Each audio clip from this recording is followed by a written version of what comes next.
Hello, everyone, and welcome to Regina and Hollis Crime Chat. Today, here with us on panel, we have Sammy and What is True. Hello, ladies, and blessings. How are you doing, Sammy? All right, how's it going? It's going pretty good. Every day I wake up is a blessing. How about you, Crystal? How are you doing today? I am wonderful. Thank you. How are you, Sammy? Wonderful. Oh, And Regina, both of you. well, you know how I'm doing. What the answer is always going to be. I'm every morning I wake up is a blessing, and I'm grateful to be here. How about you, Sammy? Absolutely. I could be better as of right now. I mean, what we're looking at is pretty sad, but It's otherwise, very I'm sad. I'm wonderful. Yeah, Right, and this is a topic that I think greatly needs discussed. Um, because there is a violent mentality among our youth. And I really think it's important that our youth know that there are real repercussions and real ramifications of violence that are likely to come whenever that violence occurs, whenever they commit these offenses of violence. And I think that it is very important for us to discuss the legal ramifications that are possible through all of this and to talk a little bit about this poor girl, Kaylee, and her family who have been greatly, greatly affected by this violence. And there are a lot. Let's explain what we're talking about a little bit here. We're talking about Kaylee Gain. Let me share this with everyone. Um, a young girl. I believe she was still 15 or is she 16 now? I forget. Um, I think she turned 16 right after this occurred. But here's the story. Kaylee Gaines, teen beaten on camera fight, still unconscious over 1 week later. Kaylee Gain, a 16-year-old student from Missouri who was attacked by another teen earlier this month, is still critically injured and unconscious more than 1 week after the harsh beating, according to a statement from the family's lawyer. Gaines was attacked in St. Louis, Missouri on March 8th near Hazelwood East High School. The fight captured in a now viral video shows Gaines being shoved to the ground and punched repeatedly in the head by another girl. When Gain, who was still fighting the other teen, attempts to sit up on the pavement, she is pushed to the ground again. The teen in the video is seen repeatedly smashing Gain's head against the asphalt. Around the girls, several other teens can also be seen fighting or spectating. Gaines was left shaking on the pavement until police arrived. Global News has viewed the video but has opted to not include it due to its disturbing content as well as the age of the participants. Brian Camerer, a lawyer for the Gain family, said Gaines suffered a fractured skull that resulted in brain bleeding and swelling. Local affiliate KSDK reported on Monday. The full extent of Gaines' injuries cannot be determined until she regains consciousness. Gaines' family remains at her side in hospital, Kamira said. Video of the fight was posted online and shared by thousands of viewers. The circumstances surrounding the fight, including why it occurred in the first place, are still unclear. The St. Louis County Police Department said they arrested an unnamed 15-year-old female juvenile suspect on March 9th. The 15-year-old is being held by St. Louis County Family Court on assault charges related to the fight. The investigation is ongoing. In a statement, Gaines' parents condemned physical violence and bullying. It is not yet clear if Gaines was being bullied or was a bully prior to the attack. Kaylee's parents want to make a special request to their fellow parents in the community to ask them to reinforce to their children that physical violence and bullying are never appropriate and to emphasize to their children that lives of both the perpetrators of teen violence and the victims of violence can be permanently and forever changed as a result of violent incidents that last only a few minutes, the statement reads. Although the family would like justice to eventually be served through the legal system, their focus at this time is dedicated exclusively to Kaylee's recovery. The statement continues. John O'Sullivan, Director of Communication for the St. Louis County Courts, said that it is too early to determine if the arrested 15-year-old will be tried as an adult. Regardless, Missouri Attorney General Andrew Bailey has already called for the teen to be tried as an adult and charged with murder should the incident become a homicide. Bailey called the incident evil and a complete disregard for human life. Gregory Smith, a lawyer representing the 15-year-old suspect, described the teen as an honor roll student who played in the school's orchestra and on the volleyball team. I believe all of the facts and circumstances of this incident are not appropriate to discuss at this time when another child is in such a critical condition, Smith wrote in a statement to KSDK. Those facts and circumstances will have their day in court. I join the call to denounce teen violence and bullying, and most importantly, I join my client and her family, extending our prayers for the family and their child. A GoFundMe established for Gain has raised over $363,000 in US dollars for the teen's medical expenses as of this writing. Okay, so let's talk about this case a little bit. The things that I want to point out the most that I think are critical in this case are the legal ramifications possible. And while I will be showing um, clips of the video from YouTube that is already posted to YouTube from Daily Mail, I will not be showing the full fight. I will only be showing information that is critical to show position of whenever this turned from both girls being the assailant into Kaylee being in a defensive position and no longer a participant in the fight, but rather a victim of assault and battery. So, do we have any questions, Sammy, and what is true before we continue? The only comment I want to make to the youth out there and to adults is one wrong decision can blow your entire future. You're done.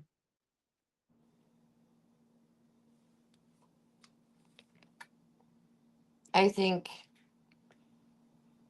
I agree with Sammy 100%. And hopefully it makes people stop and think. Because now our defendant, who by all means, by all rights, looked like she could have had a bright future, it's over. Over a decision she made. So that's it. That's all I got to say about that at the moment. But I like where you're going, Regina. Go for it.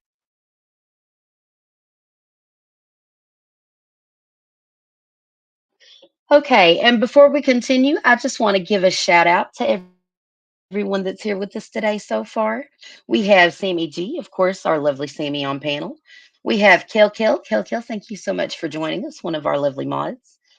We have Midwest, another one of our lovely mods. Thank you for joining us. What is true, Crystal? Thank you for joining us. Also on panel with us is Crystal. What is true? And we have Debbie Johnson and Jenna. Hello. So good to see you all here today.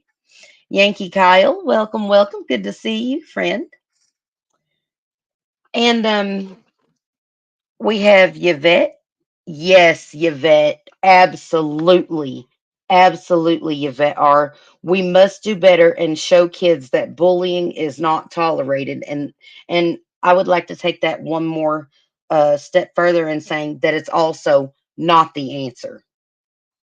Violence is never the answer unless you are defending someone else's life. Violence is only appropriate whenever it is being used to retaliate against violence, if that makes sense. Do you guys understand what I'm saying? Are you there? Absolutely. Yes, absolutely. I agree. Okay. And with that said, I would like to go over first the Missouri law. Let's see here. Make sure which one it is.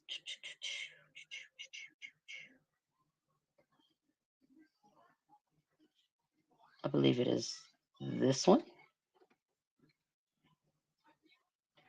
Yes, it is. Okay.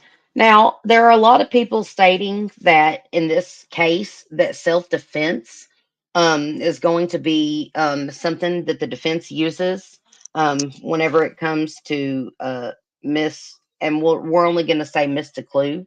We're not going to use her first name because this does involve a minor. We are going to refer to them as Kaylee and Miss DeClue. Kaylee is the one that is currently hospitalized. Um, in this incident, and Mr. Clue is the subject that has been arrested for assault and battery so far as we know. So, Missouri Penal Code 563.031, use of force in defense of persons. A person may, subject to the provision of subsection 2 of this section, use physical force upon another person when and to the extent he or she reasonably believes such force to be necessary to defend himself or herself or a third person from what he or she reasonably believes to be the use or imminent use of unlawful force by such other person, unless the actor was the initial aggressor, except that in such case his or her use of force is nevertheless justified, provided a. He or she has withdrawn from the encounter and effectively communicated such withdrawal to the other person, but the latter persists in continuing the incident by use or threatened use of unlawful violence. Subsection B. He or she is a law enforcement officer, and such is an aggressor pursuant to section 563.046, or subsection C. The aggressor is justified under some other provision of this chapter or its or other provision of the law. Section 2. Under the circumstances, as the actor reasonably believes them to be, the person whom he or she seeks to protect would not be justified in using protective force. Section 3. The actor was attempting to committing, or escaping after the commission of a forcible felony. Subsection 2, or part 2 of 3. A person shall not use deadly force upon another person under the circumstances specified in subsection 1 of this section unless he or she reasonably believes, and notice that term, reasonably believes, that such deadly force is necessary to protect himself or herself or an unborn child or another against death, serious physical injury, or any forcible felony. Such force is used against a person who unlawfully enters, remains, or unlawfully entering or attempts to unlawfully enter a dwelling, residence, or vehicle lawfully occupied by such person, or such force is used against a person who unlawfully enters, remains after unlawfully entering, or attempts to unlawfully enter private property that is owned or leased by an individual, or is accompanied by an individual who has been given specific authority by the property owner to occupy the property, claiming a justification of using protective force under this section. A person does not have the duty to retreat from a dwelling, residence, or vehicle where the person is not unlawfully entering or unlawfully remaining, from private property that is owned or leased by such individual, or if the person is in any other location such person has the right to be. The justification afforded by this section extends to the use of physical restraint as protective force, provided that the actor takes all reasonable measures to terminate the restraint as soon as reasonable to do so. The defendant shall have the burden of injecting the issue of justification under this section. If a defendant asserts that his or her use of force is described under subsection 2 of subsection 2 of this section, the burden shall then be on the state to prove beyond a reasonable doubt that the defendant did not reasonably believe that such use of force was necessary to defend against what he or she reasonably believed was the use of imminent use of unlawful force. So let me break this down for you. There is a such thing as stand your ground law in Missouri, which is the state in which this took place. This happened near St. Louis. So the law provides that if you are in a place in which you are allowed to be with permission on your own property or in a vehicle and someone tries to break in, whatever force you need to protect yourself from life, limb, or property is considered reasonable, unless at any point during that time the aggressor becomes defensive and remains in that defensive position, and you continue to assault that person whenever they are no longer a threat.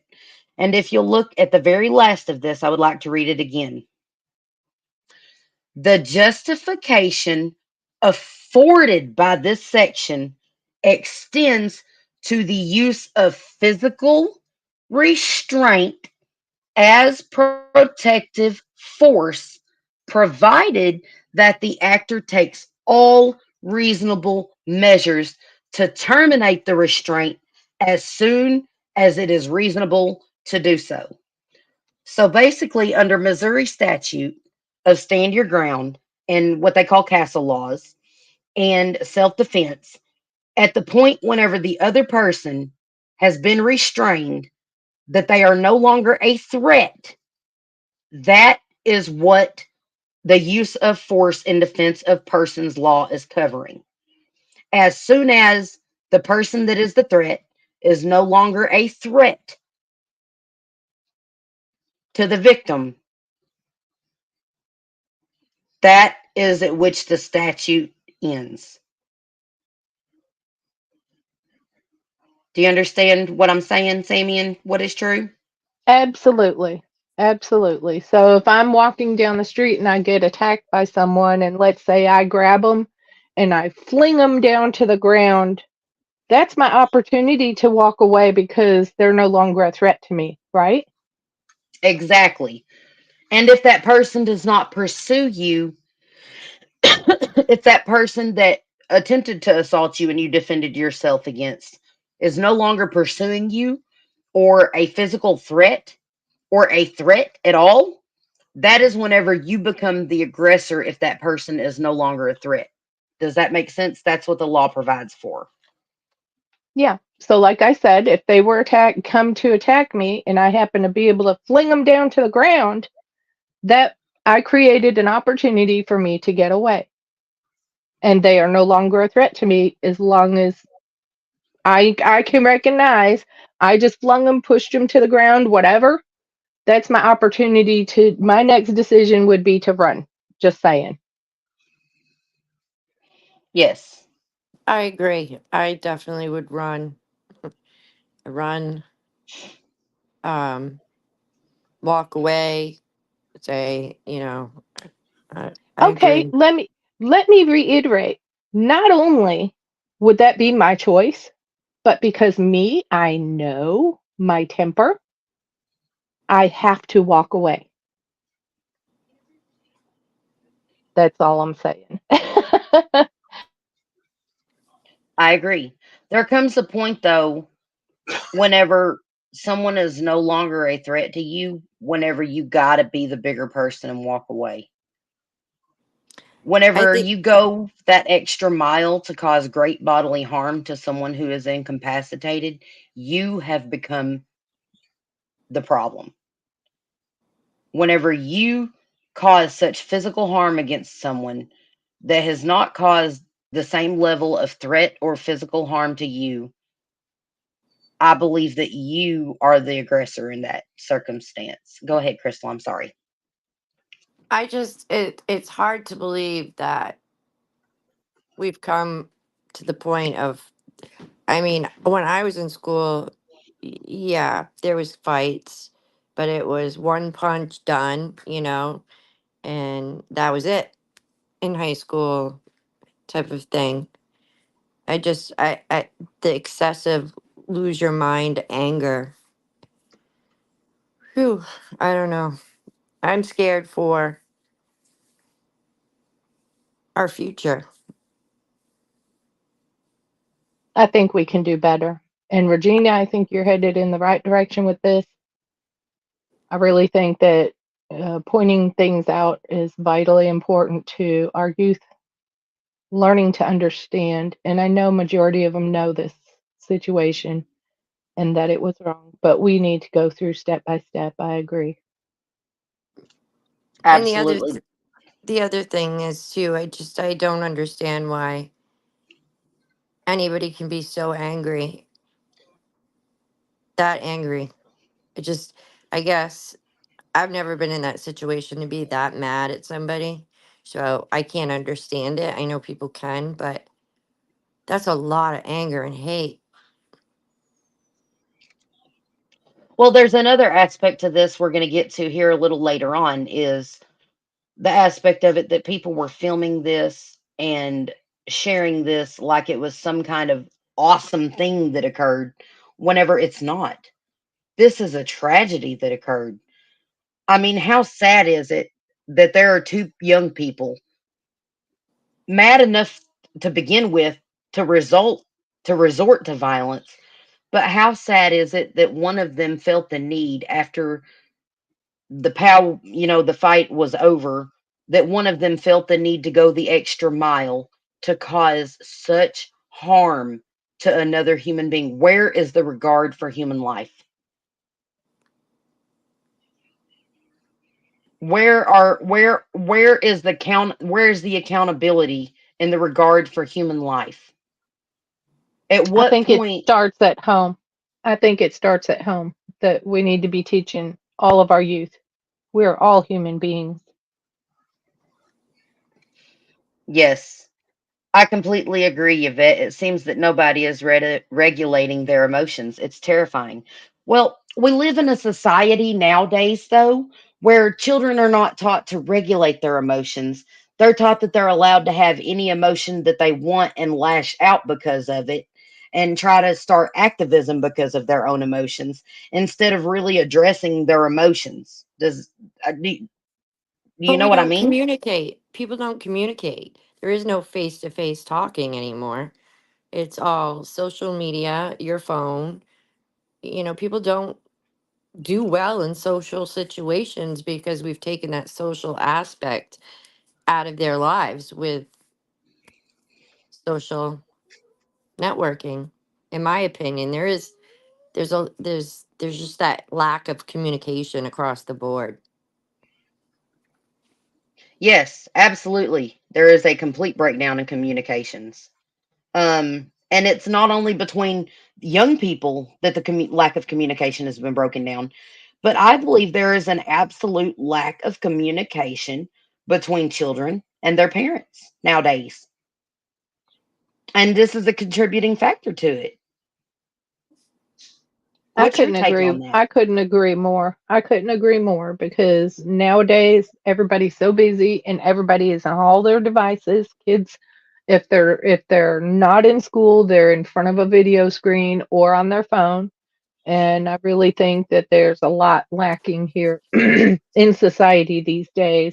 Not enough being done to get our children involved in the humanitarianism that is going on in the world today. There's still a lot of it, and I think the youth could learn a lot from being involved in these things, whether you do it as a family or if these youth decide to take it upon themselves to learn about that. It's vitally important and it's lacking, it's missing, and I think it starts at home, and I think at home we're missing the mark. I couldn't agree more. And I need to hold on just a second. I need to pull this up real quick because I forgot one. Here we go. With that said, I am going to pull up. Now hold on a second. What just happened there?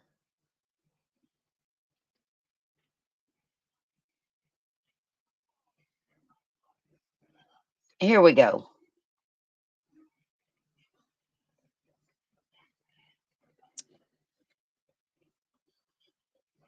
Okay, no, that's not the right one again. One second. I'm so sorry. I thought I had this ready to go. You're Um, fine. You're fine. Some of the resources I wanted to offer had to do with the basics. So ultimately, youth, adult, it doesn't matter who you are, really important to learn to use your 911 system within your state based on where you're at. Because ultimately, had someone called 911 soon enough, maybe there's a chance more help could have been given so much sooner. And I noticed it seems to be the last thing anyone's thinking about in among those youth in this situation at that moment was the last thing I saw was like, did anyone call 911? So I want to reiterate to you all how vitally important it is, and as silly as it may sound, get yourself familiar with your 911 system, no matter where you live, and how to utilize it from any place when you're away from home or at home. Because the simple fact is that's that's your best chance of getting outside help. And if you're going to record whatever, that's your deal. Another resource was more about teaching humanity to our youth, to our children. Um, I think if more people could get involved with each other on a level of understanding, we are all human beings and we all deserve to be heard. I think people would start looking at each other differently and step out of that box they might be feeling that they're in and just treat each other better, you know. absolutely. Absolutely. Okay, and with that said, I would like to pull up and read a few more of Missouri's laws. Um, because whether or not the charges that this young lady is going to face, and possibly actually both of them might face charges in the end. Um, Let me see it.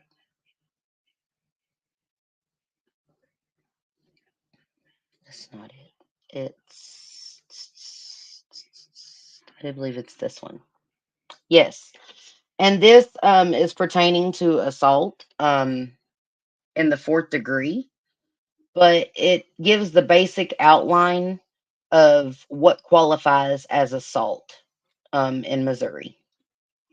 And the law states 56.5.056. Assa- Assault in the fourth degree. A person commits the offense of assault in the fourth degree if the person attempts to cause or recklessly causes physical injury, physical pain, or illness to another person. With criminal negligence, the person causes physical injury to another person by means of a firearm. Section 3. The person purposely places another person in apprehension of immediate physical injury. Section 4. The person recklessly engages in conduct which creates a substantial risk of death or serious physical injury to another person. Section 5. The person knowingly causes or attempts to cause physical contact with the person with a disability with a reasonable person who does not have a disability or would consider offensive or provocative, or the person knowingly causes physical contact with another person, knowing the other person will regard the contact as offensive or provocative. Except as provided in Section 3 of this section, assault in the fourth degree is a Class A misdemeanor. Violation of the provisions of this subsection or subsection 1 of this section is a Class C misdemeanor unless the victim is a special victim, as term special victim is defined under 565.002, in which a case of violation of such provisions is a Class A misdemeanor. Okay.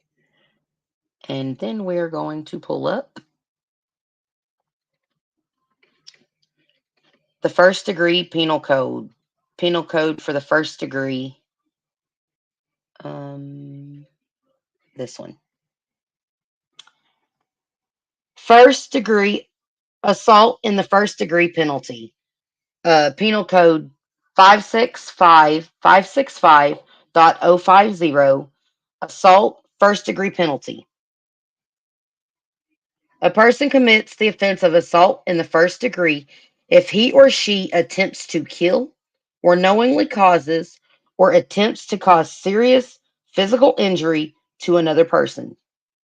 The offense of assault in the first degree is a Class B felony unless in the course thereof the person inflicts serious physical injury on the victim or if the victim of the assault is a special victim as per term special victim is defined under section 565.002, in which the case is a Class A felony.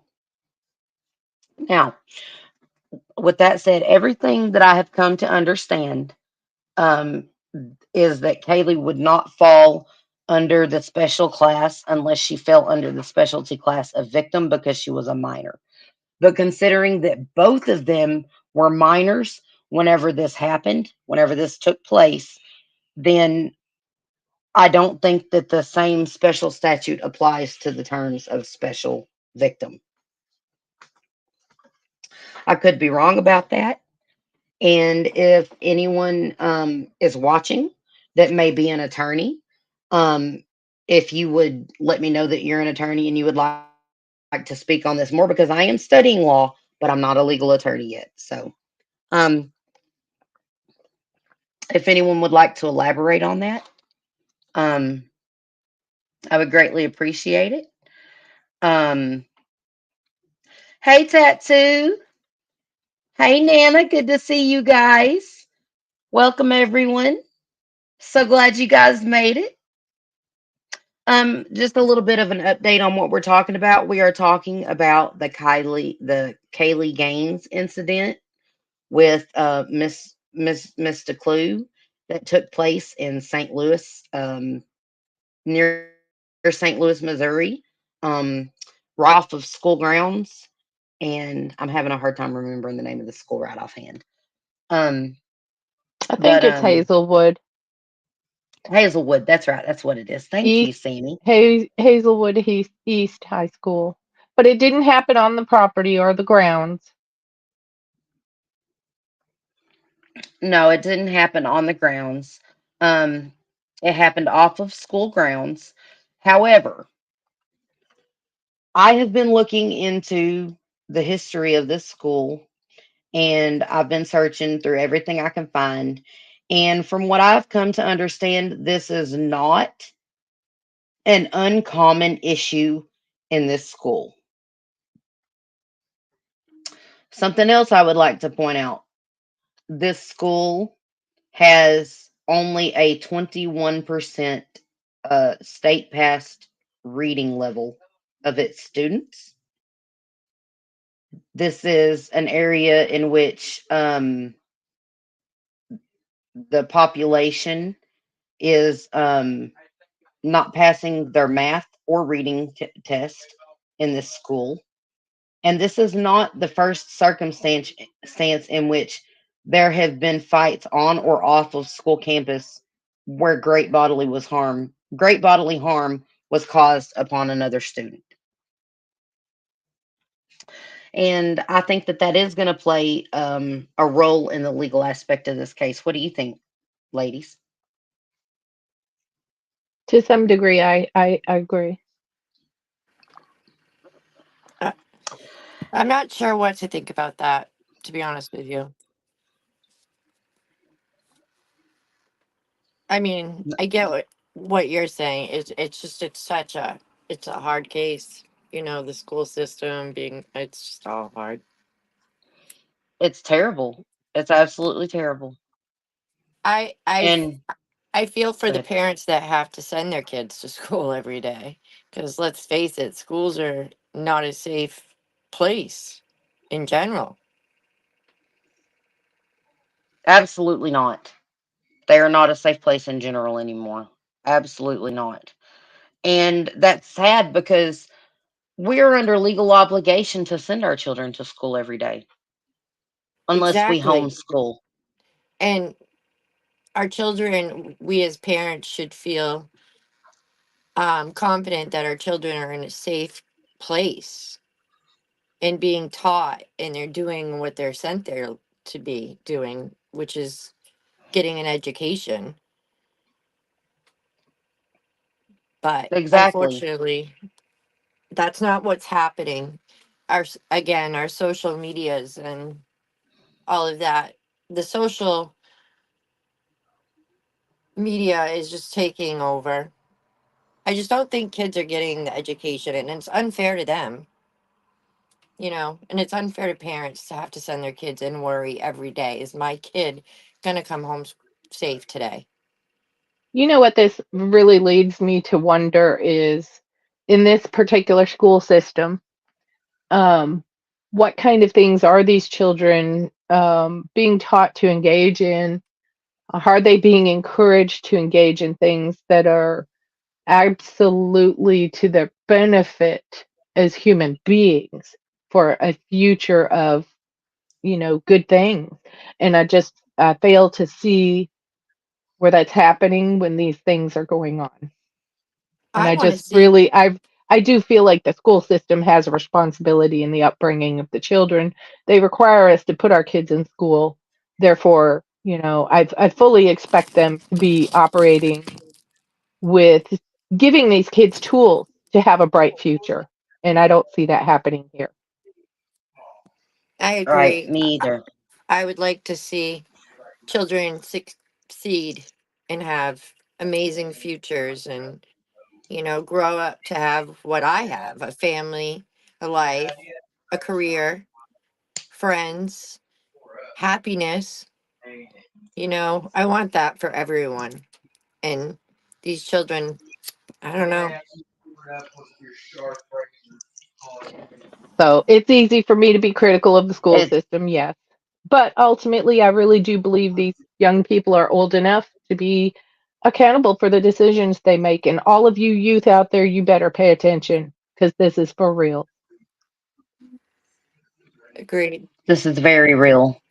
This is very real. Um, one girl's life hangs in the balance of whether or not she's going to live, and the other girl's life hangs in the balance of whether or not she's going to be charged in as adult and go to prison. I mean, this is a losing situation for both of these kids. Both of these kids. both of their lives are changed forever. It's not just one versus one or anything like that. What is going on here is I feel like that both of these girls have been failed. Yes. I feel like both of them have Agreed. been failed. Well, both Agreed. of their lives as they knew them are over. Are over. If one of them even lives past this.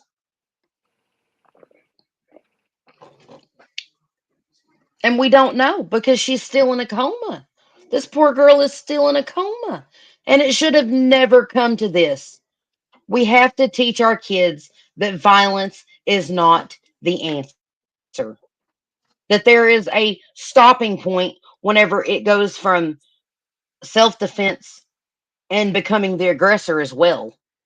We need to teach our children restraint and we need to teach our children to not be of a violent mind.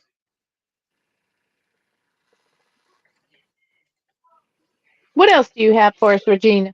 I know you got something else up your sleeve. I do. I would like to break down. I'm not going to listen, you guys. Trigger warning, trigger warning, trigger warning. This is about to get very serious. I am going to show parts of this video, but I will not be showing the injury that has left this poor girl in the hospital.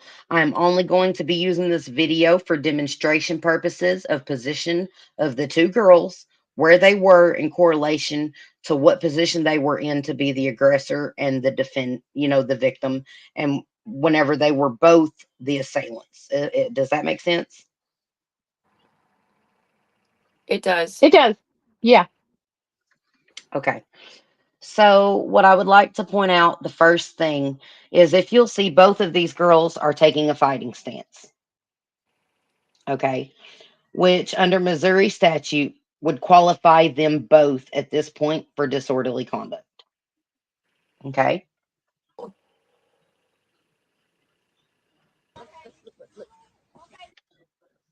Now, as you can see, I'll replay it one more time right there.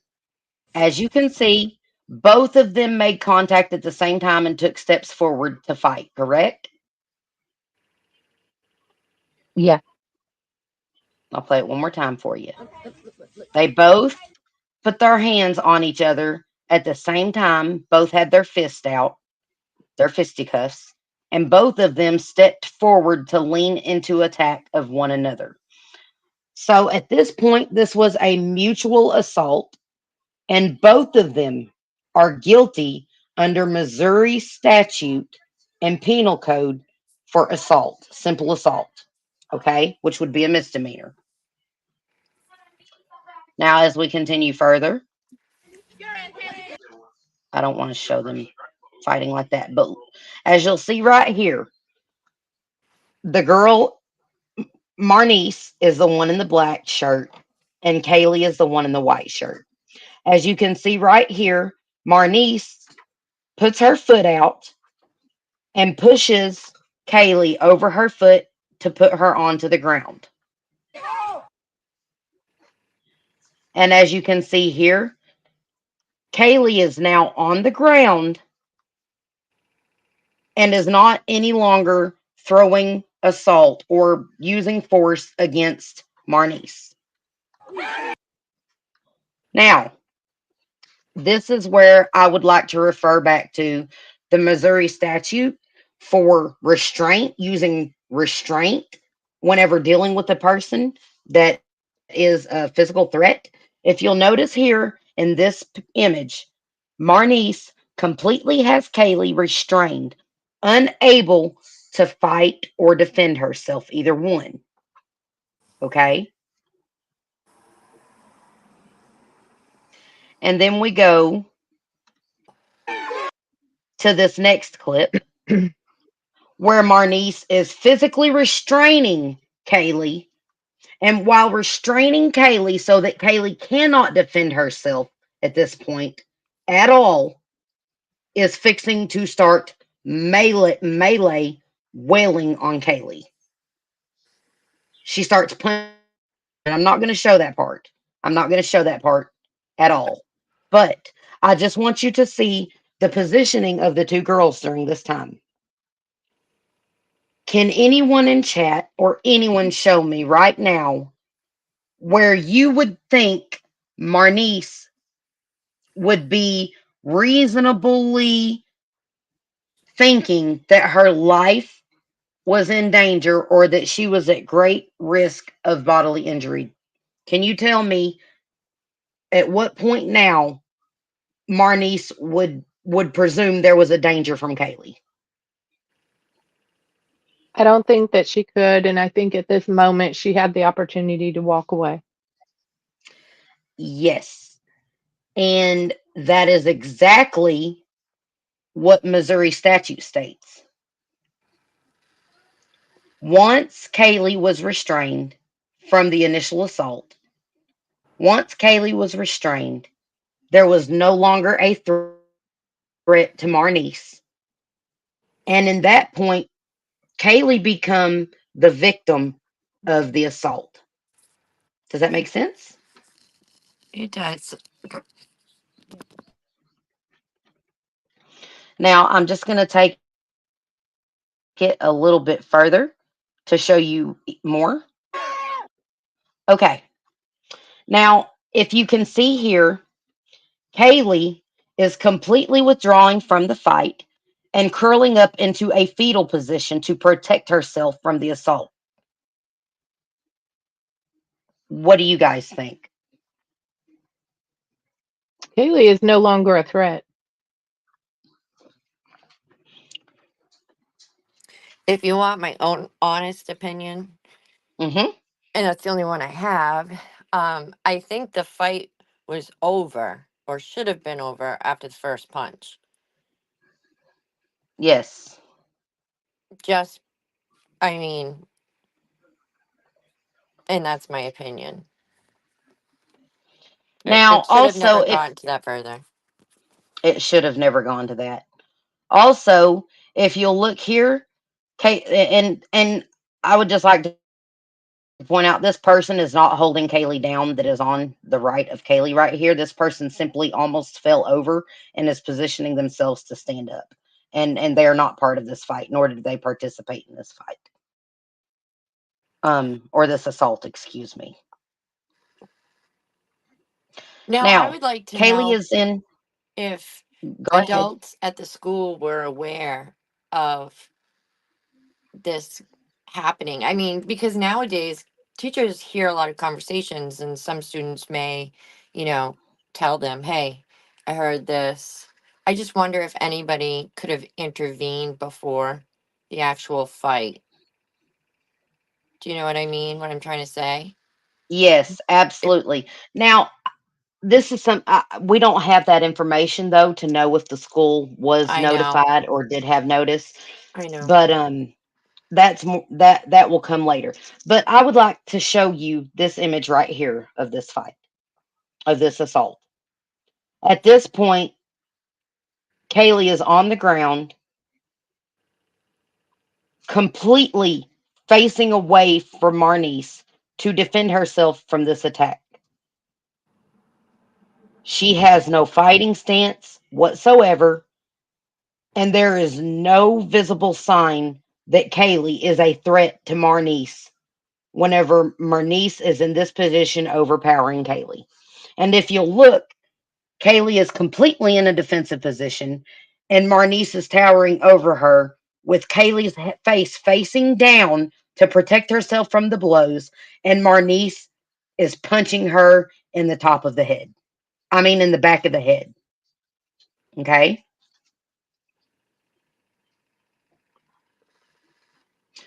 In this clip, Kaylee is trying to push Marnice away, but also at that same time, let me go back just a second from that to where you can see. I don't want to show this poor girl getting smashed. It's horrible. Now, in this position, you can see that Marnice has Kaylee in a headlock while while Kaylee is trying to push herself off of the ground. Correct? Yes. Is Now, it? Don't you wish you could just jump into the screen that we're looking at and just pull them Stop apart? this. Yes, and just pull them apart and say enough. Because that's what I feel every time I see this video. I just want to jump in through the TV screen and just say, please stop.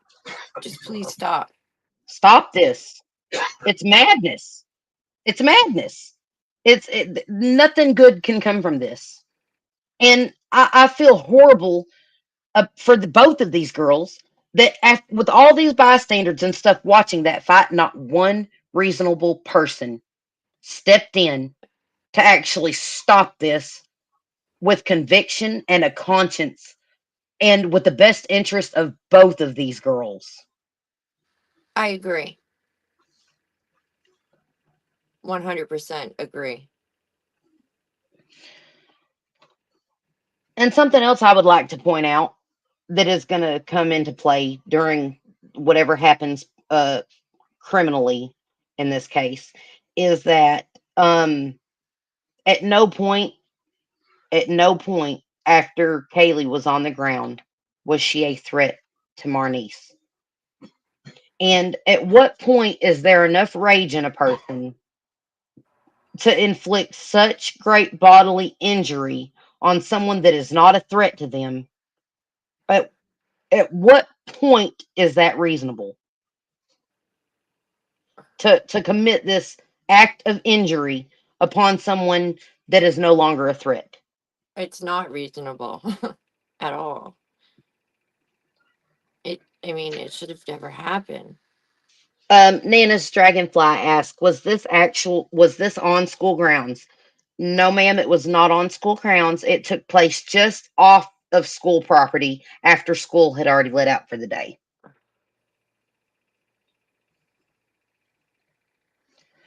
Thank you, Sammy, for posting that. Um, Once again, these bystanders watched this go down, and nobody was helping Kaylee. Nobody administered aid. Nobody stopped this fight from going on. And I do believe that how Kaylee eventually received help was. And Go ahead. no, go ahead. I'll say something after. No, no, please. I was just No, gonna no, please, say, you first. and no one jumped in to pull the other girl back and say, "Stop! You're gonna ruin your life if you continue." It's just nobody. That's frustrating to me. It's so frustrating that I don't know. That's all. Right.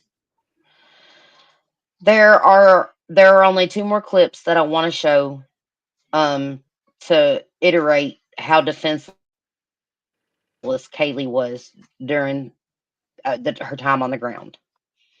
And this. Now watch. After Kaylee has already been assaulted and her head smashed the first time, while she is completely unconscious at this point, Marnice takes her head again, lifts it up again and again, and does this over and over, repeatedly, repeatedly, slamming her head into the ground until this little girl's skull was fractured and brain bleeding and swelling occurred to the point that she is on life support, and they do not even know if she is going to survive.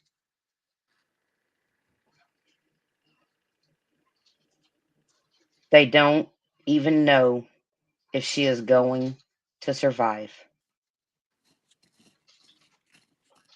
And I think by looking at this, there's just there's they both needed help in different ways. I believe. You know. Absolutely. Absolutely. And there are going to be aggravating factors and things like that that come into play. But again, now that everyone has seen these clips, because I'm not going to show the video, you guys, it is way too graphic. And I don't like the sounds that are made whenever poor Kaylee's head are hitting the concrete. I can't stand it. I can't stomach it. It makes my stomach turn. So, um, With that said, I'm going to pull up the law one more time and we're going to go over this. And then I have a treat for you guys. Let me get a hold of them and send them the link right quick. I do have a question, Regina, about the laws. Yes. Now, Yes. can anybody be charged with lack of rendering aid or preventing it to escalate to the point it did? I just am not familiar with that area. So, Not unless they are mandated individuals to report. okay. I don't think. Let me check that out really quick. Let me pull that up. That's actually a good question, but as far as I know, legally you're not obligated to report. Um By humanity laws, we all should, but I mean, by the actual justice system, I wasn't sure about that.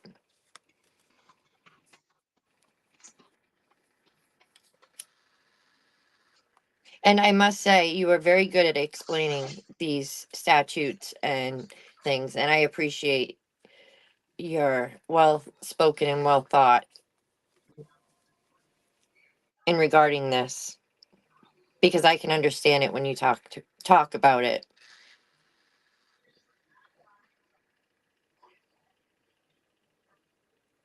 oh, no, actually, Crystal, I'm so glad you asked that question. I have the statute pulled up. Actually, it is a crime to fail to report in Missouri. I believe it's this one. Yes. Failure to report vulnerable person abuse or neglect. A person commits the offense of failure to report vulnerable person abuse or neglect if he or she, oh no, see, if you're required, you have to be a person who is required to report. Yeah. Yep, there we go. Well, that answers that. Still good question. Thank you. Okay. And now, once again, I would just like to pull up the statute. And again, after watching the video, I'm going to read subsection um, 3, section 3, under Penal Code 563.0.031, use of force in defense of persons. Because everywhere I'm seeing online, people are saying, oh, Marnice was defending herself. It quit becoming self defense whenever Kaylee was no longer a threat to her. And that's provided for under this penal code. Such force is used against a person, okay, unlawfully. Subsection 4 is the part we're going to read. The justification afforded by this section extends to the use of physical restraint as protective force, provided that the actor takes all reasonable measures to terminate the restraint as soon as it is possible to do so. Again, the justification afforded by this section extends to the use, let me zoom in on that. The justification afforded by this section extends to the use of physical restraint as protective force, provided that the actor takes all reasonable measures to terminate the restraint. In other words, let the person go as soon as it is reasonable to do so. The defendant shall have the burden of injecting the issue of justification under this section. If the defendant asserts that his or her use of force is described under subdivision 2 of subsection 2 of this section, the burden shall then be on the state to prove beyond a reasonable doubt that the defendant did not reasonably believe that the use of force was necessary to defend against what he or she reasonably believed was the use of imminent use of unlawful force.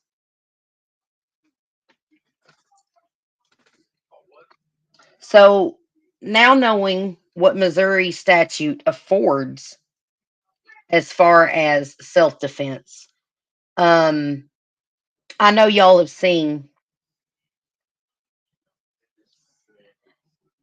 I know y'all have seen a lot of the comments and stuff online defending the actions of Marnice.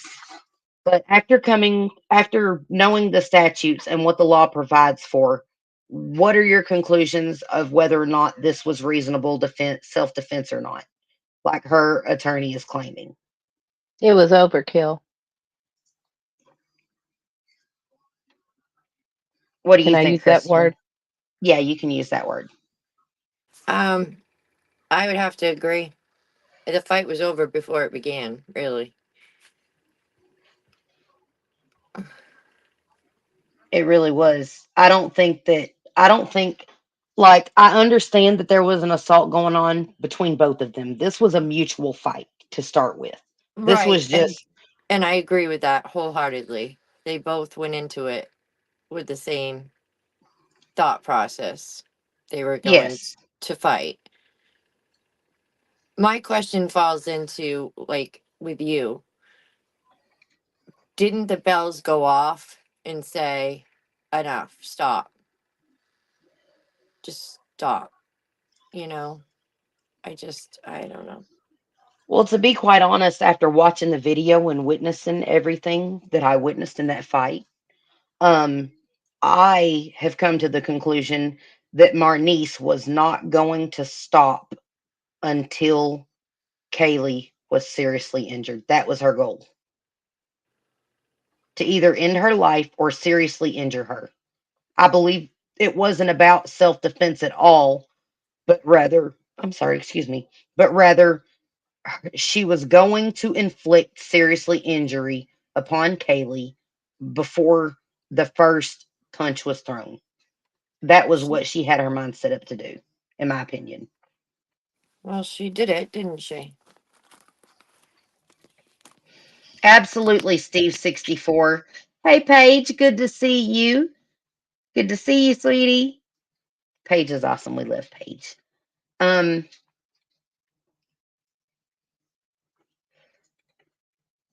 with that being said, um, after breaking the video down and showing,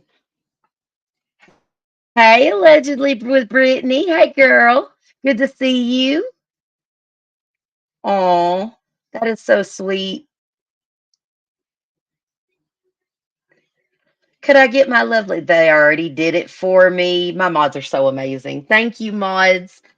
And everyone, take the time, if you don't mind, just to give a shout out to the mods for the awesome job they're doing.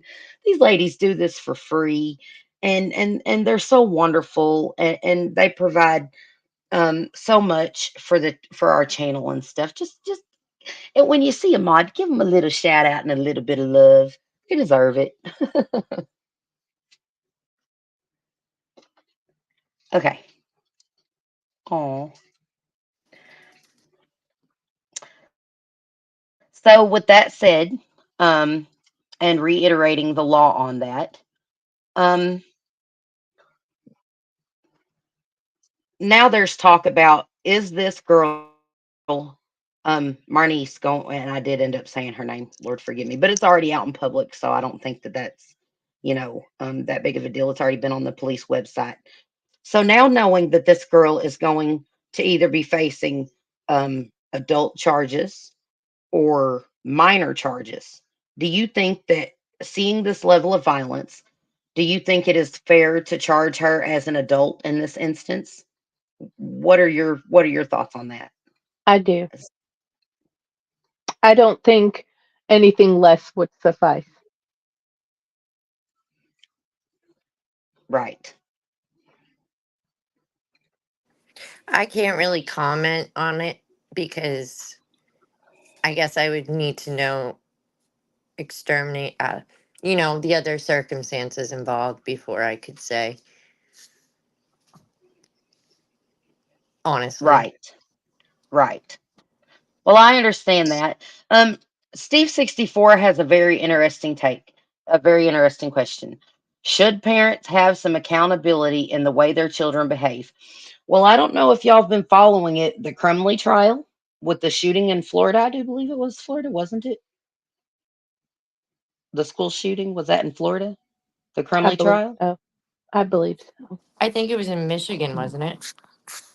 I The don't even know. Crumbly trial. Was oh, hold on a second. Um, Steve also says parents are held accountable if you don't make sure your kids are in school. So, yeah, You're that's right. true. You're right, Crystal. I don't know what I was thinking. It's definitely out of Michigan. But Michigan just held both parents accountable for the mass shooting that their child perpetrated. Have you been following I that know case, that was Jamie? entirely different. I know that, but at the Right. same, in the same breath, I want to say, this is true. This is all beginning. It begins and ends at home.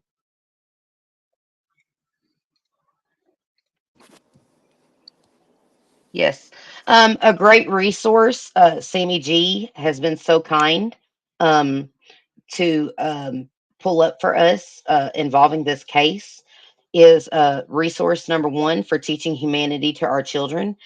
HTTPS colon slash slash MARENSCHMIDT.com.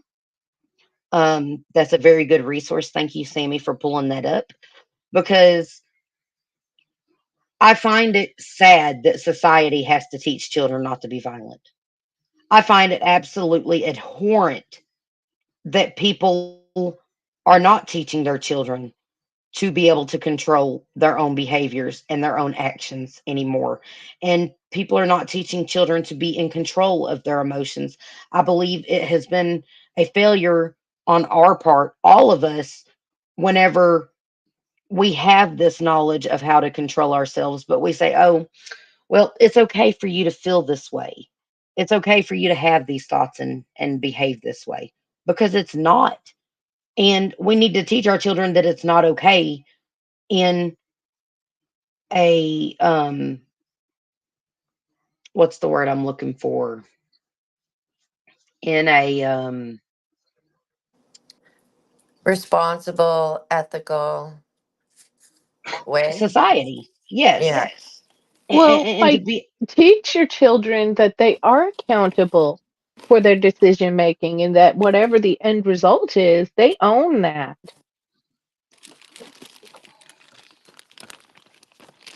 yes. You make a bad decision, or you make any decision and it turns out bad, no matter how minor or major it is, you own that. You own that. That's yours. But I also agree whenever there has been a fall through, so to speak, with the parents teaching children this, that it is our job as a society to put forth programs for children to learn how to deal with their emotions. And and I think it's important that we teach our children the consequences of their actions if they are not in control of themselves. And see, that's the whole thing. There's this question of whether or not these kids are in control of their emotions and their behaviors. Are we not each responsible for our own actions and behaviors? But they need to be taught. If these kids are never taught these things in these respects and taught how to act and behave, then they're not going to figure it out on their own until they get to a certain age. Obviously, you get to a certain age and you know the difference between right and wrong. But somebody has to teach us, that comes from the parents. Parents have to parent their children. You can't make it society's responsibility. I mean, when they go out and they turn 18 and they're in the world, you want your child to be successful. You want them to be healthy and happy and safe. And we have to teach them that. I mean, like you said earlier, both lives are forever changed. Forever changed. It's like innocence lost. But I feel that the parents have to be responsible. Absolutely. Absolutely. I think all of us as parents are responsible for our children. First and foremost, it is our responsibility to teach our children um to be able to function. And Kel, thank you, because the word was on the tip of my tongue and I couldn't pull it up. It was civilized society. To be productive, civilized members of society.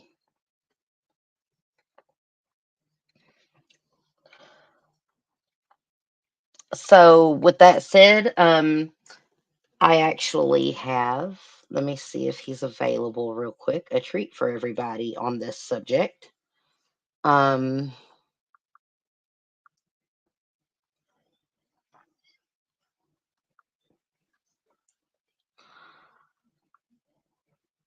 see if I can get a hold of him real quick. Go ahead, ladies, and continue talking. Just give me one moment. Sammy, what do you Yeah. think about um, the responsibility of um, school versus home versus society? Like, you know, Well, being as our schools are the places where our children are sent by law to learn, I do feel that the schools all over this country have the obligation of teaching all the aspects of what these children are facing on a daily basis.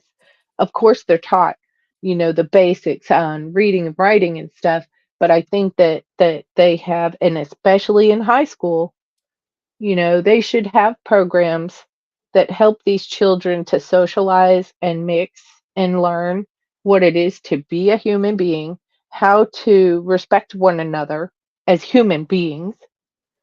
And I just see that this is totally lacking in so many states, that they're not involved enough in being a part of their communities and being productive. And I think programs that involve them getting together and being productive and being positive and helping their community will help them to learn what it is to be a human being and treat other people like human beings with respect and decency and being kind. And it's not always a perfect world, I get that, but I do feel that the schools do hold a responsibility in that area. I agree. One of the things about me, and I've always felt like this, even as a child, I I tried not to be rude or mean to other kids. And when I would say to myself, I don't have the right. Not just because I had an issue with that person, but I tried to think about, like, I don't want their mom to cry because I'm sending their kid home crying, and then they're going to be hurt, and then their grandma's going to be hurt, and such on and such on and such on. So it's like a wider version. The things that we do not only affect the person that we're going after, it's a trickle effect. It's like a pond, it circles out. I think the first step is about teaching, and I believe that the first step should be giving these youth an experience that they can voluntarily participate in, that is going to bring them to that next step of behaving like a decent human being, but willingly participate in something that involves their community or that involves each other, getting along, doing something good. And once they get that feeling of understanding and knowing what that feels like and what that means and what it looks like, that's step number one.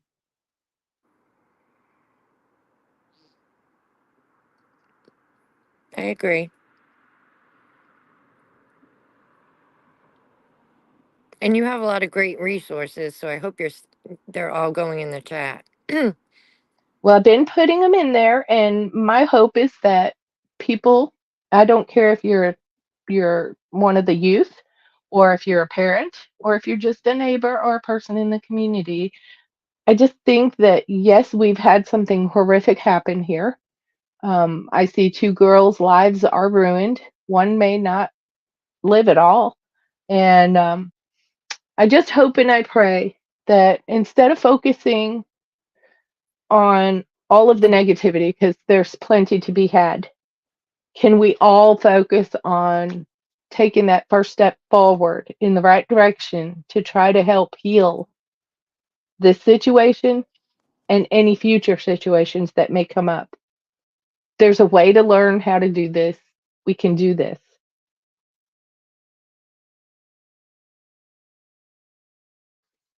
I absolutely agree.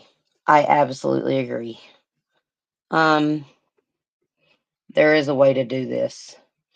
Now, Regina, if you have time, I have a link posted in the chat of StreamYard for a short video, and it was just basically Fox 2 St. Louis, who did some brief interviews with people in the community and their opinions on this. And I really just thought it was important.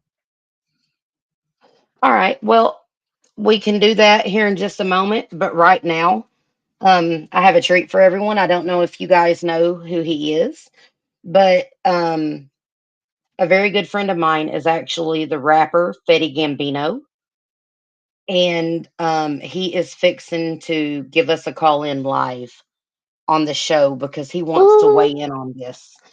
awesome. Um, so we're gonna get his take on it. Um, that's exactly right, Nana's Dragonfly. If the children do not get respect in their own home, they will not respect others. Oh, that is so true.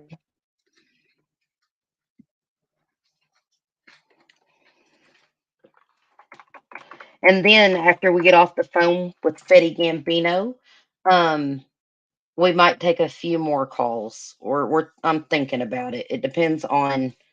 Um, it depends on how things go.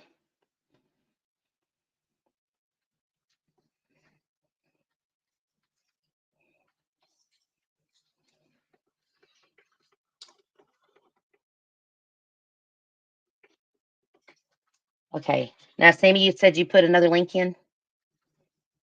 Yeah, it's in the chat in StreamYard. Okay, let me. Okay. Which one is that, hun? The Teaching Humanity? No, No. it's in the chat in StreamYard. Oh, goodness. Okay. Okay. Here we go. And you want me to pull that up, right? Not just show it in chat, pull it up. Well, there's a video, a short video, and I thought that it had a couple of community members commenting, and I just think that's important too. Yes. Okay. Well, while we're waiting for Fetty Gambino to call in, let's watch this video real quick then. Um,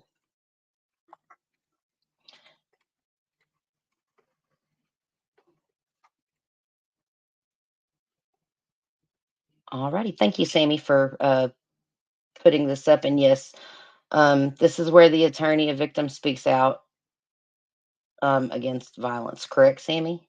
Yes. Okay. All right. First on Fox, attorneys for two students involved in a fight near Hazelwood East are speaking out. One of the girls is fighting for her life.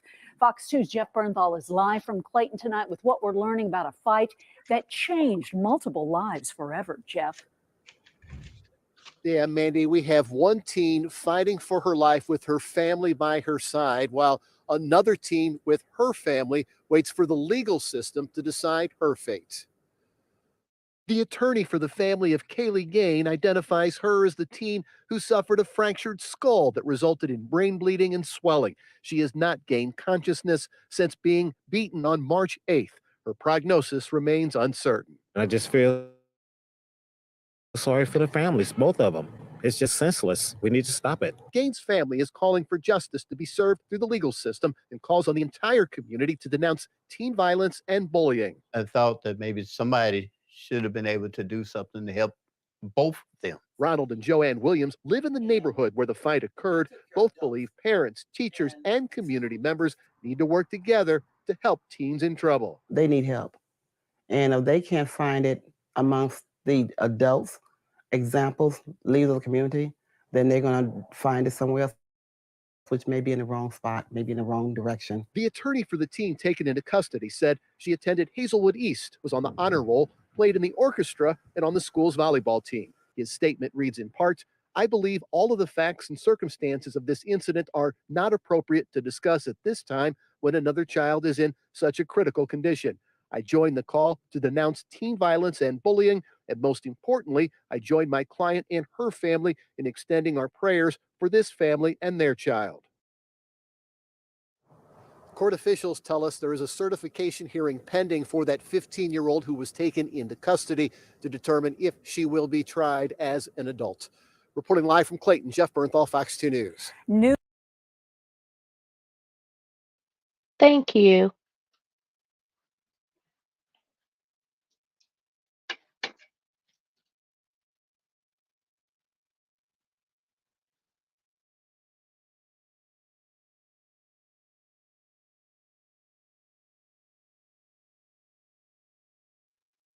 I'm not hearing anything, so if you're talking, you might be muted. I am muted, aren't I? I thought you were. Okay, so we have Fetty Gambito. Let's see if he can get through on Google this time.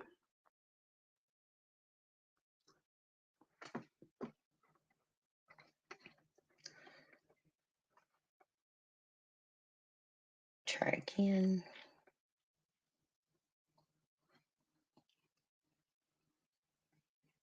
Better yet, let's do this. I'm going to call him.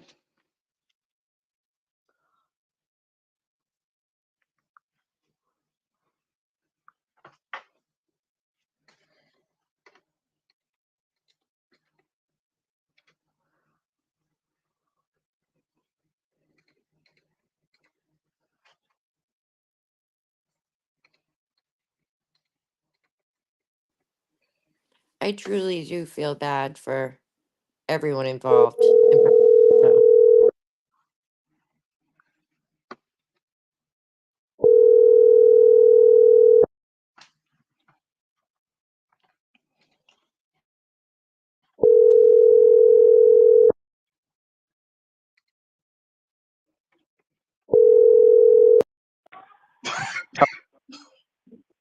Hello, Fetty. Hello? Yeah. Hey, this is Regina, your friend Regina Hey. from Regina and Hollis Crime Chat. Hey, what's going on? How are you doing today, brother? Tell him he's I'm live. doing okay. You know you're live, right? On air with us right now. Oh yeah. Hey, how's everybody going? Won't know who's Hi all there. in the chat, but it's nice to meet everybody. Hey, my name is Fetty. I go by the artist Fetty Gambino. If you want to, you can check out my music. You can check out my content, and if you got any ideas or anything that you're trying to promote, leave your information with me, and I'll promote it on my page or however. thank you for being here and talking to us.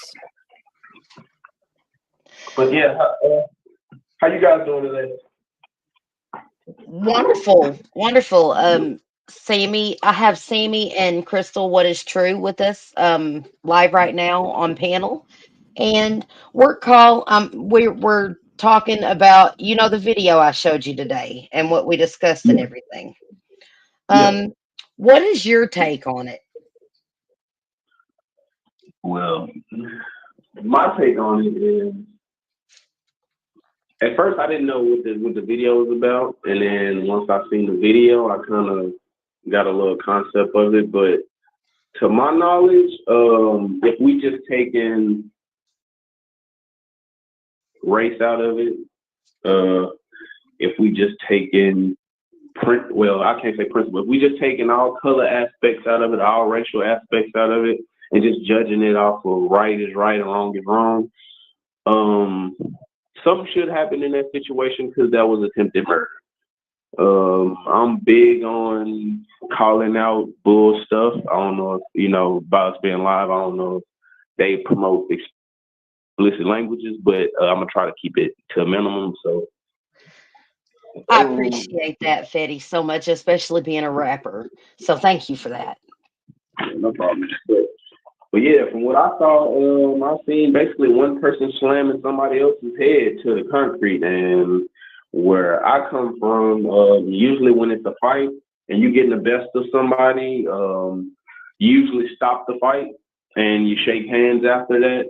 But that's, I grew up in New Orleans and I don't know how it is now. But when I was growing up, that's what happens when fight breaks out. You don't see people still fighting when somebody's lifeless on the ground. You're not gonna see nobody just walking past her. Like that could be a brother or sister, that could be a cousin, that could be anybody. That could be just a little kid that got hit, just wrong place, wrong time. So, I'm big on protecting kids at all times. So no, I don't care what race they is.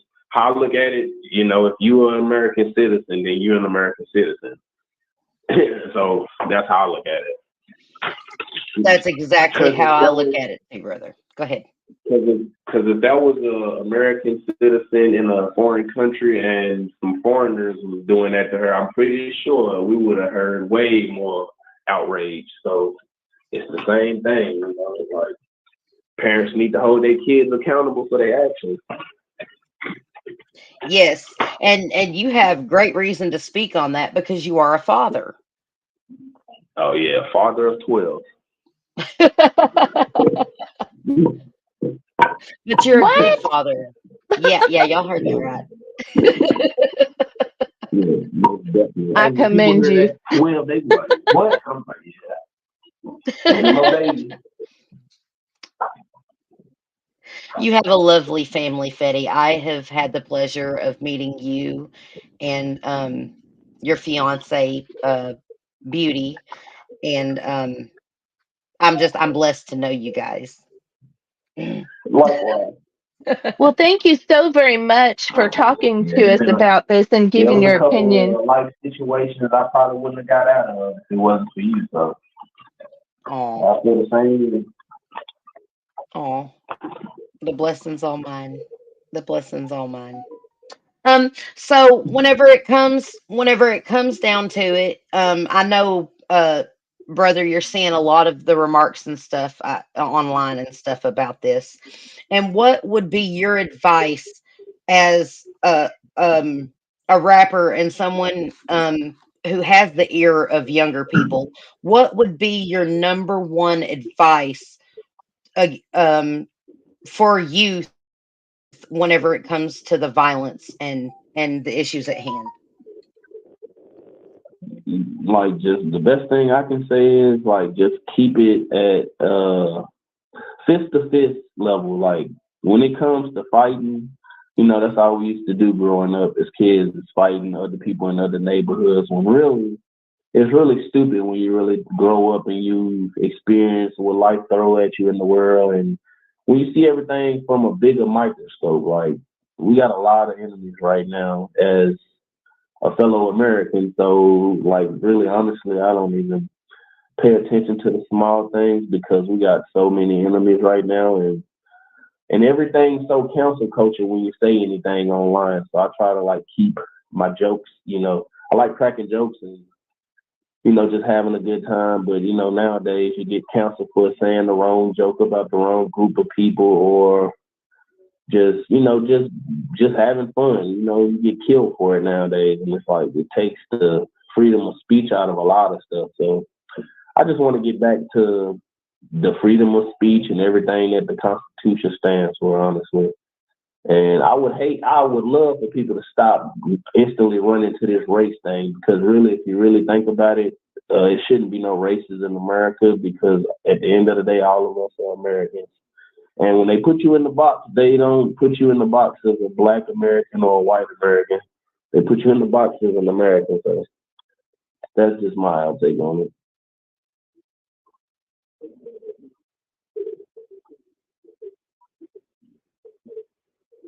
I'm muted online. Y'all couldn't hear me. But I agree with you completely, brother. A life is a life. And whenever it comes to violence against each other, it doesn't matter what side of the fence you're on. Violence is violence, and senseless violence is senseless violence. Yeah, because we got way more important issues to worry about right now as a whole. Like, we got to figure out where our taxes are going. We got to figure out who really hates America. We got to figure because there's a lot of people that straddling the fence with, yeah, I like America, but then when you go to their country, it's kind of like they treat you like you don't even exist. So it's like, you know, it's crazy. It's a crazy world we live in. I just stay in my book and I don't get away from it. Right. Well, I appreciate you taking the time to call, or you taking my call, brother. It's an honor to Oh have you yeah. on the show, and Likewise, I thank you guys. thank you. And I'll post your link in here and just let me pull it up. Thank you for joining us.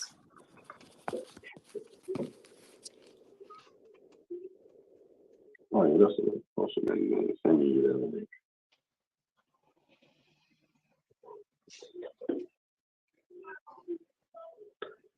And if anybody wants to listen to my music or anything, it's Fetty Gambino on all platforms. FETTIGAMBINO. Thank you. Whether you got Spotify or you got YouTube or Apple Music, it's Fetty Gambino on all platforms. I'm Yes, and I'm definitely going to fixing. check it out. I'm sending it to you now. Send it to me in That's Messenger so I cool. can share it, brother. I'm doing it now. Awesome. Copy link.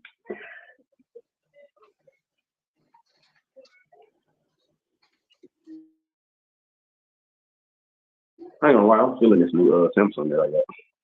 You like it? Yeah, just off of me being able to do multiple things at once.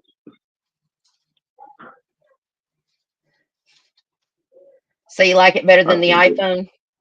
Oh, definitely. Yeah, definitely. But I don't know. I think my next phone gonna be the unplugged phone. I want to try that phone.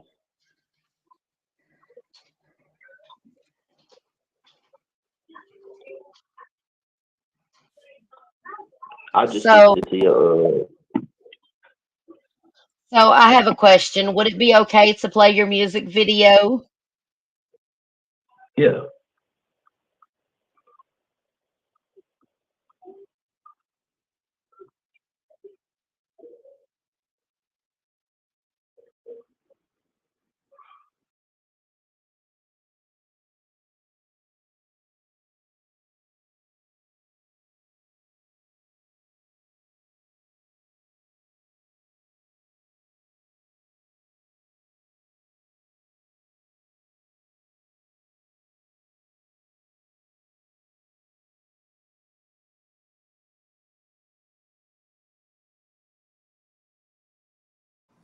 Regina, how long has he been in the music?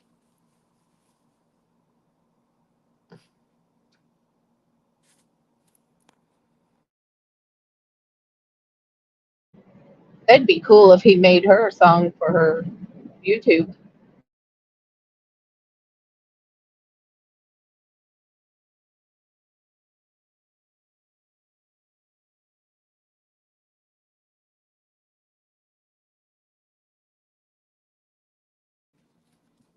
Regina, are you Re- muted?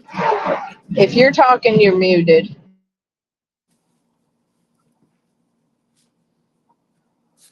Right.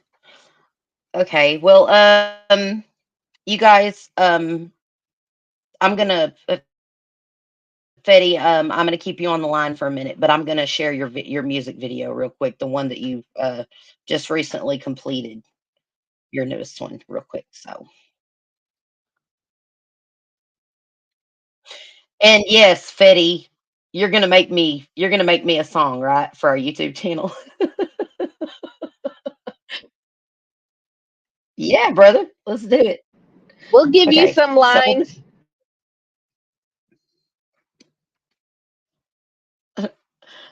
with you guys, without further ado, here is No Days Off, featuring Fetty Gambino, shot by Milio Making Hits. 10 million.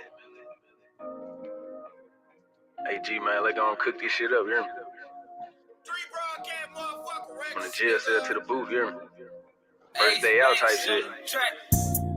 From the trap to the rapping, no days out. Niggas tweaking, they taking these days out. Get that money, we chasing them Benjamins. Niggas looking for me telling sentences. From the trenches, little baby, we too hot. Clutch time like we in the playoff. Niggas tweaking, they taking these days out. From the trap to the rapping, no days out. Niggas tweaking, they taking these days out. Get that money, we chasing them Benjamins. Niggas looking for me telling sentences. From the trenches, little baby, we too hot. Clutch time like we in the playoff. Niggas tweaking, they taking these days out. Niggas tweaking, they taking these days out. I pulled on the blow with my Glock eye. I ain't got time for no hush shot. You say you got beat with that rock. I fall on the street and have it a black eye. Ain't no lame nigga, ain't no silly my vein nigga.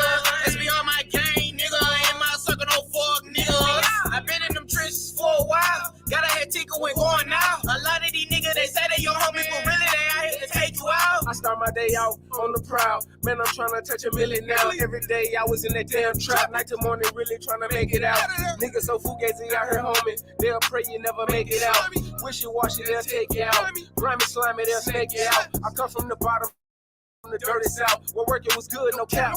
All I ever wanna do is trap. I'ma put TMM on the map. Bitches tweaking, they trying to get in. They wanna know what we be doing. We too busy counting them bands. These bitches be begging to screw 'em. They tryna fuck me and my mans. But we got a wife at the house. If it ain't about cash, we out. If it ain't about money, I'm out.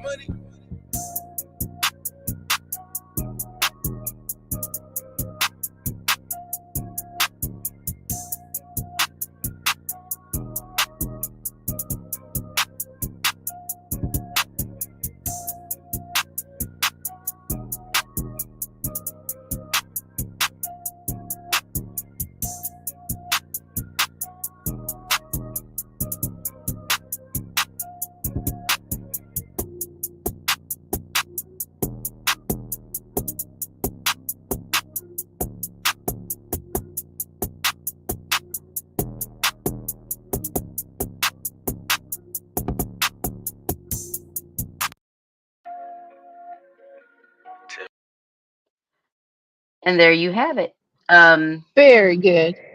Now, Fetty, as a victim of violence, is it okay if we talk a little bit about your own experience with violence recently and how you able to overcome a violent situation in which your house was stormed into by assailants, and how you reacted in that situation without violence and it kept you and your family safe? Would you like to talk about that a little bit? Is that okay?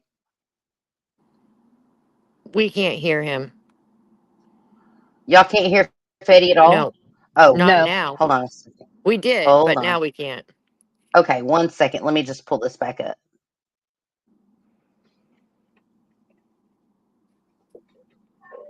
There we go. All right, brother. Yeah, we're So, good.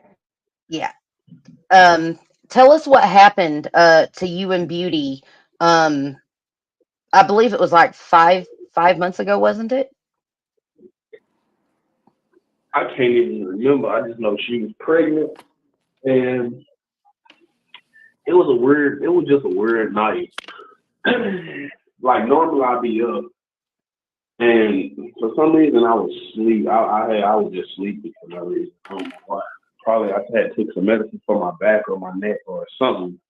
But I just went to sleep, and next thing I know, like I hear like a boom, And then she tapped me and she was like, "You heard that noise?"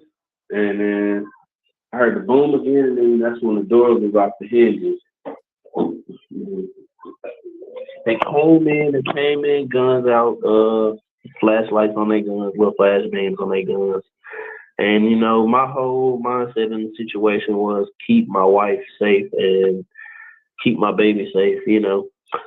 So I don't know what the conversation was, and I've never seen them dudes before. So I just know it was like they came in, they basically wanted, I guess, I don't know what they wanted, but all I had at the time was like my medicated cart and like my medical bud that I had got from the dispensary in Jonesboro or whatever. So I just gave them that.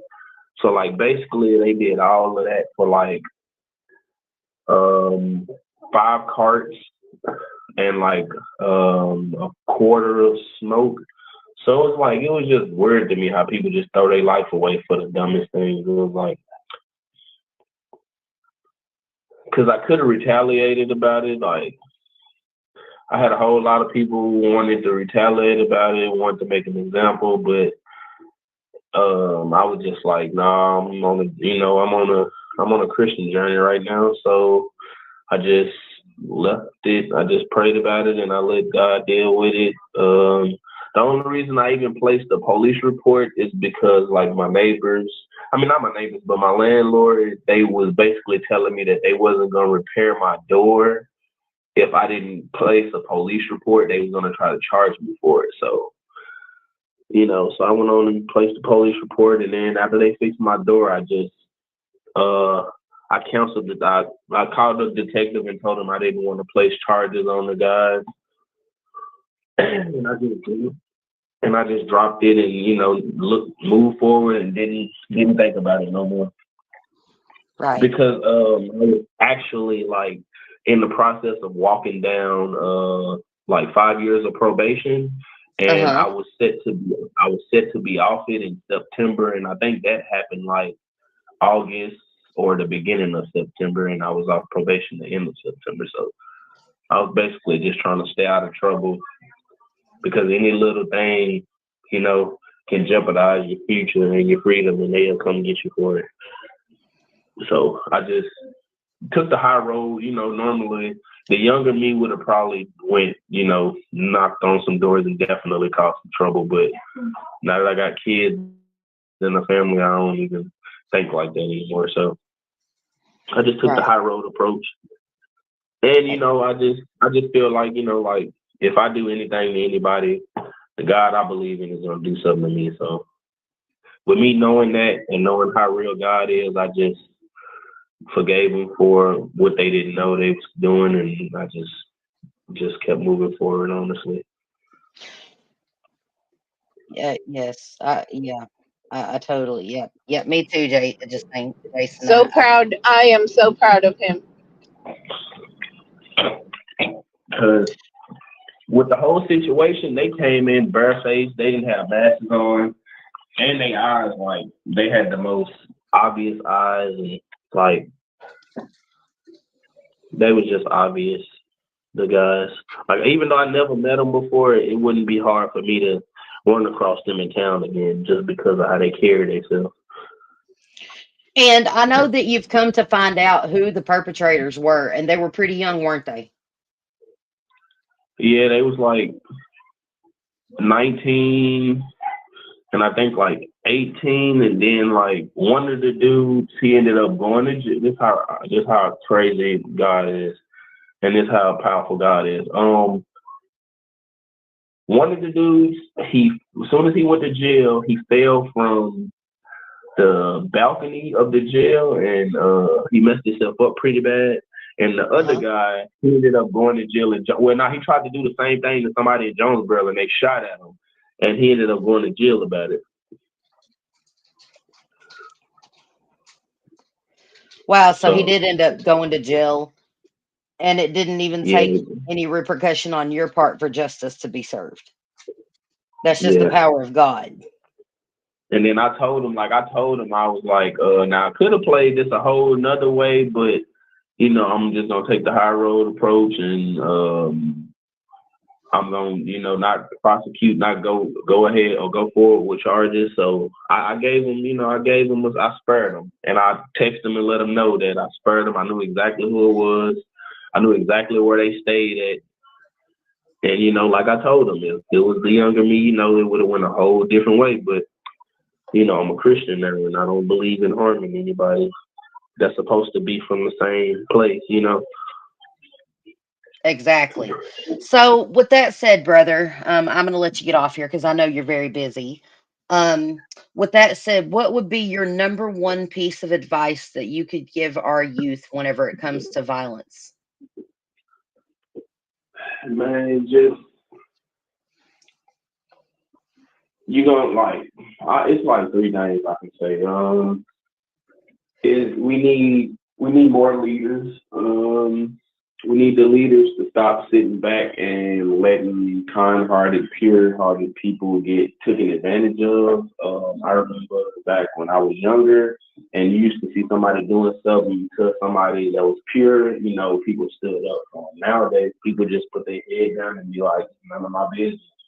When really it is, because it could be your niece, or it could be your daughter, or it could be your newborn. Like, bullets don't have names on them.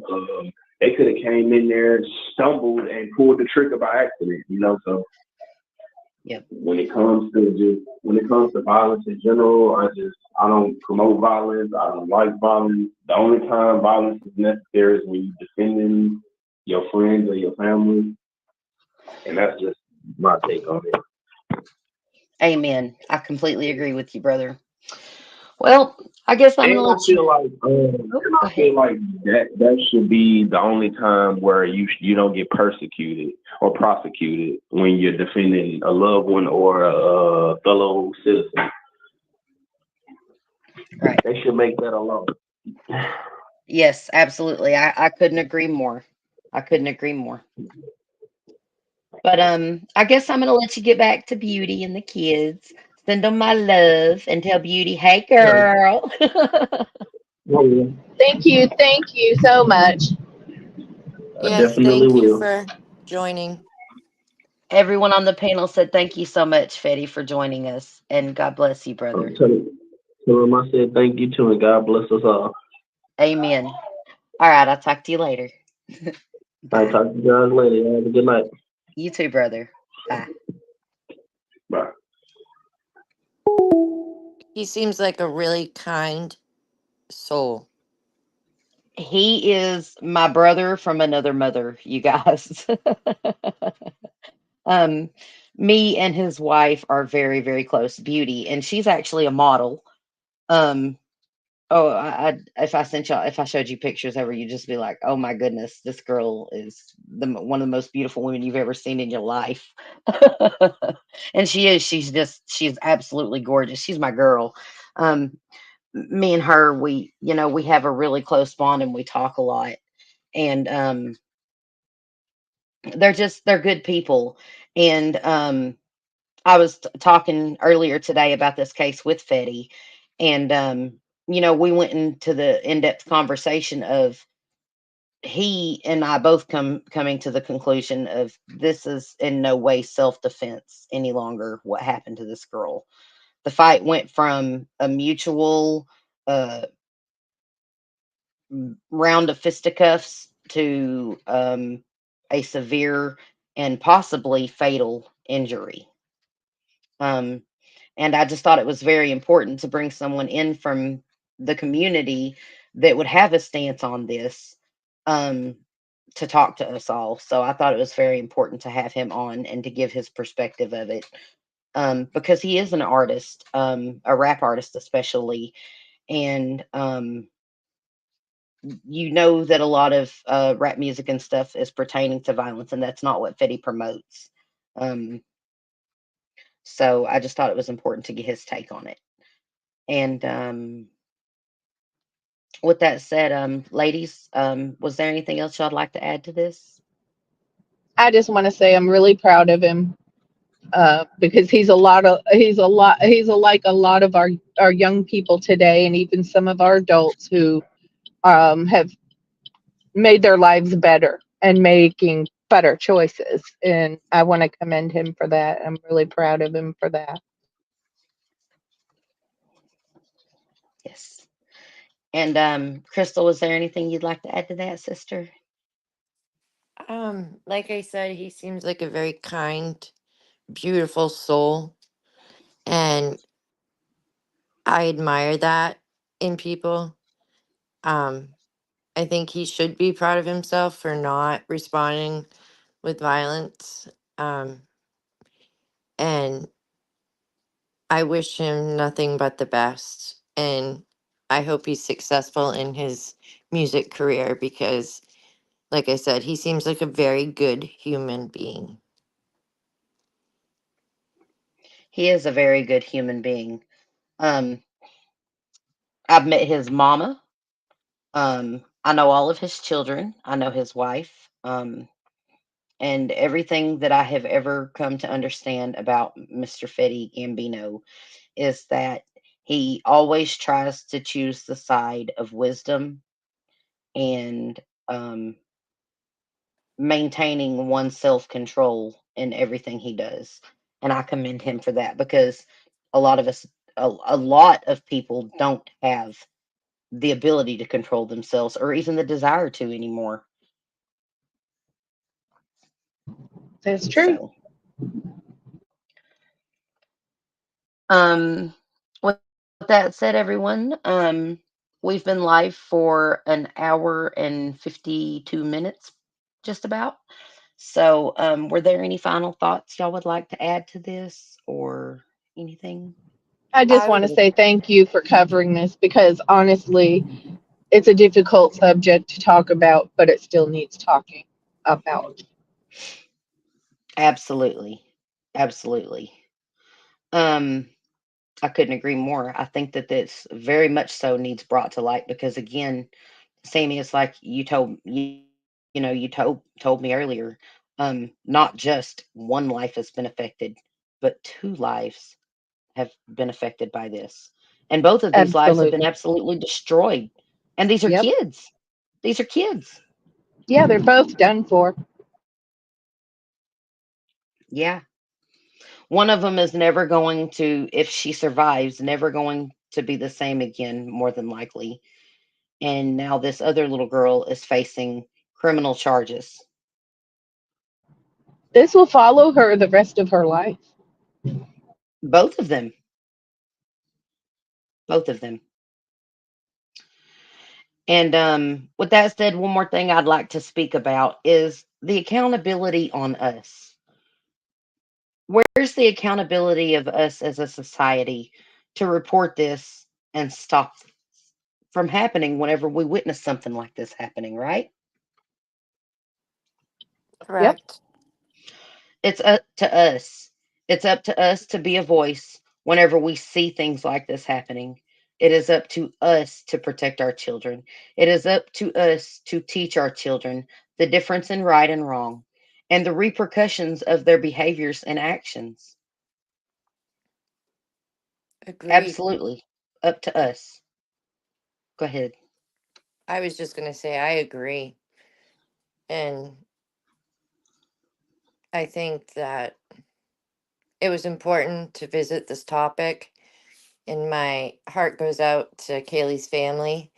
And my heart goes out to um, the other girl's family because I also feel like they're suffering too because, nobody wants their daughter to go to jail and at such a young age. And I think that I agree. Society needs to step up, do better. Individually, we all can do better. Um, tomorrow I'll be better than I was today, and the day after, I hope to be better than that. And again, like I always say, share a smile, save a life. Share a smile, save a life. That is one of my favorite things ever. And that's exactly why we're putting it on t-shirts, which ladies and gentlemen, everyone, we will be offering merchandise very soon. It's coming. Woohoo! I'm excited. So be on the lookout for that. We're going to have t-shirts, mugs, and stickers to start off with. So um, we haven't got the site up and running yet and everything, but that will be made available very soon, within the next 2 weeks, I'm hoping. So yay for that. And APOAKO2. I'm glad you managed to make it to the stream and joined us. Um, I'm so sorry you caught us on the tail end. Um, but we've been live for almost 2 hours now, and I think that we've broken this case down the best way we can legally. And I think that until we know more information, we're not going to know what exactly the outcome of this is going to be. Um, right now, it's anybody's guess. And I would just like to say that my thoughts and prayers and heart goes out to Kaylee Gain's family. I'm praying that Kaylee makes a full recovery, no matter how bleak it seems right now. She is in a fight for her life, but I believe that with God, all things are possible, and all hope is not lost. And I'm also praying for Maurice's family, um, because this is very difficult. This is their child that is, you know, now under the gun and under fire's way because of her actions. And it's sad for both of them. And I extend my prayers and my heart to everyone involved. That's a wrap. There we go. You heard her. That's a wrap, you guys. Thank you, everyone, for joining us.